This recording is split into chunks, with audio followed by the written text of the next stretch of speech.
Pasākuma ieskaņā es gribētu iepazīstināt ar energogidu. Tātad starptautiska projekta ietveros ir izveidots tāds kā konsultāciju centrs vidzemniekiem, kurā mēs gan apvienojam savu iegūto informāciju, gan arī aicinam vidzemniekus uzdot jautājumus par māju atjaunošanu. Tātad, kādi ir mūsu mērķi? Mūsu mērķi ir informatīvais punkts, cik nu spējam, tik vācam datus, tāpēc arī prasīsim arī jautājumus par šīm te mājām, kas ir pieteiktas kādiem no projektiem. Komunicējam, visi, kas zvana, cenšamies uzreiz atbildēt, vai arī, ja atbildi nevaram iegūt, tad paši sazinamies gan ar Altumu, gan ar pašvaldībām, lai sniegtu kaut kādus atbildes, kuras vēl pagaidām paši nezinām. Kā arī rīkojam dažādas pasākumus. Tātad, ko mēs esam projektā darījuši? Projektā mums ir informatīvais tālrunis, ir arī klātienes konsultācijas. Klātienes konsultācijas pieejams gan Valmierā, gan Cēsīs. Tad ir tikšanās ar iedzīvotājiem. Tas ir visus iepriekšējais pieteikšanās. Ja kāds zvana interesējās, cenšamies visiem palīdzēt. Esam pašvaldības speciālistiem gatavojuši arī semināru un laipni aicinām un būsim priecīgi, ja apmeklēsiet mūsu Facebook mājaslapā, kā arī ļoti liela informācija pieejama arī Vidzemes plānošanas reģiona mājaslapā. Tātad pats projekts uzsākās un viena no lielām aktivitātēm bija pašvaldības sniedz datus par tām mājām, kuras interesējās vispār par mājas atjaunošanu. Un tad tika izvēlēti 6 tādi pilotu projekti, kuriem arī projekts apmaksāja šo te energo auditu. Tātad tā bija Mārciens māja, par kuru mēs arī šodien dzirdēsim vēl vairāk. Tas ir tāds ļoti labs stāsts, ar ko mēs, es domāju, ka viss Vidzemes reģions var lepoties šobrīd. Puikule, Cēsīs 2 mājas, Gulbene un Varakļānos. Centāmies izvēlēties dažādas mājas, dažādos Vidzemes reģiona nostūros, lai būtu tā kā lielāka šī te arī informācija par to, kādas mājas ir šobrīd. Šeit ir tāds piemērs, sagatavojām arī šo te energoauditu, kas ir dažādi smagi dokumenti, centāmies izvilkt to pašu sāli un sagatavot tad mājniekiem. Tad mēs arī kopā ar komandu braucām uz visām 6 mājām un tikāmies ar iedzīvotājiem. Un šajās te tikšanās klāt bija arī mūsu energoauditors, kurš taisīja energoauditus un arī stāstīja, rādīja, prezentēja.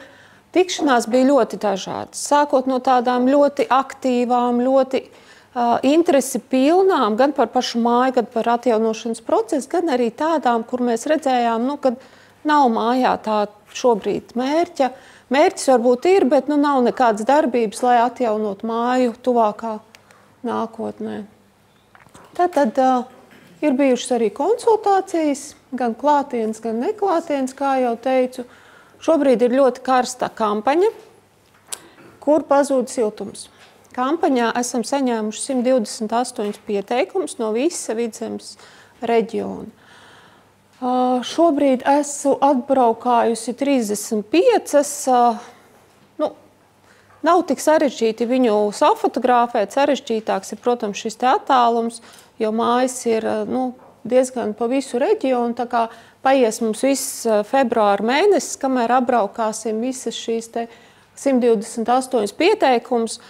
Jā, mērķis ir apbraukāt visus un arī paralēli katrā tanījā braucienā. Citiem varbūt apsaimniekotājiem ir 3-4 mājas, bet nereti ir arī tā, ka katrai mājai ir viens. Un tad arī viņš vienmēr vēlās parunāt un ir tādas bijušas šīs tikšanās, kur ir jūtams tas, ka ir arī klāt esoši, kas jau pat sagaida tikai Altumu šo te skaidrojumu un jauno programmu, kad ir gatavi jau iet uz atjaunošanu. Tā kā, jā, jautājumi. Tātad, ja ir kādi jautājumi, tad ar prieku atbildēšu. Vēl gribu norādīt, ka tiem, kam ir priekšā lapiņas ar baltu kur piezīmēm, lejā stūrī labajā ir QR kodiņš. Liels lūgums ir šī pasākuma laikā viņu kādā sev brīvā brīdī noskanēt. Tur būs 2 jautājumi. Tie jautājumi mums ir tādi izveidojušies, kad kādā veidā jūs ieguvāt informāciju par šo, lai mēs zinām, kur vairāk strādāt, kur jūs vairāk atsaucaties un kur jums būtu ērti saņemt informāciju no mums. Un tad vēl mēs lūdzam informāciju par jūsu novada apsaimniekotājiem, jo mūsu datu bāze tikai veidojās, un mēs ļoti labprāt zinātu par visiem šī te novada apsaimniekotājiem. Un tad nākošais mūsu tāds temats ir pašvaldību līdzfinansējums.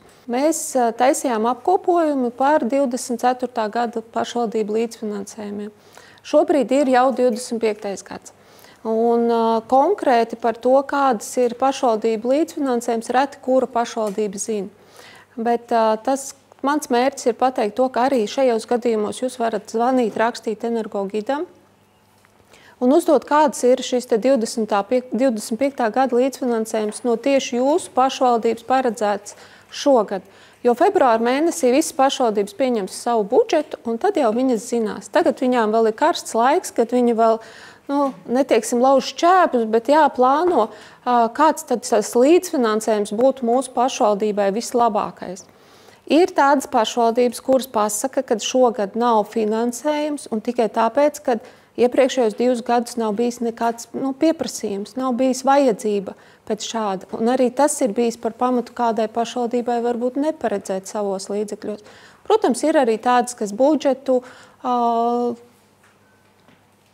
tas arī ir izaicinājums, kombinē budžetu, bet ir arī tāda, tā kā gribētu iedrošināt, ja arī jūs pašvaldībai zvanot man vai arī rakstot, izrādīsies, ka šis līdzfinansējums nav, ja māja ies uz atjaunošanu, tad arī noteikti ir vērts vērsties savā pašvaldībā. Un, ja nebūs pieprasījumi, nebūs arī piedāvājumi.